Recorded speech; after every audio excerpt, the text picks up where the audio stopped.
As someone who was conceived via IVF, I also have my own moral quandaries on it. And so I wanted to hear a pro-lifer's opinion or take on that. I would say as someone who was conceived in IVF, you have value, you have worth, and you have the exact same value and worth as I do. Children and humans who are conceived in IVF, they're not different from us who were conceived in, a backseat of a car or a bed, right? That's no different. But I would say that we have a wild, wild west situation with IVF in our country. Why?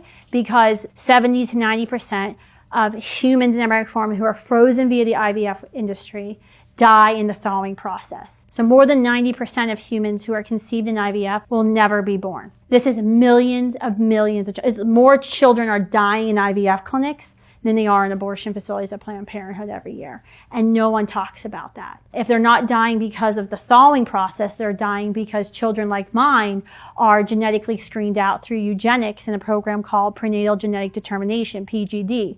So it's recommended for families like mine who have a child with CF to conceive all of our other children using IVF so they can screen out the embryos who have CF. This is what they do in Down syndrome. This is what they do with Edwards syndrome. This is eugenics. But I think at minimum, what we need to do is have a serious conversation about IVF.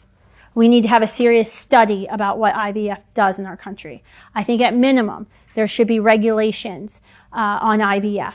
The regulations would be similar to what Australia and the UK are doing of if you are creating humans, you must implant those humans. You cannot experiment upon those humans that leads to their death. You cannot freeze those humans who will die. I'm against IVF in general and the principle of it. Not because I don't think people should have children, but I think we have to make sure we're not killing other babies in the process.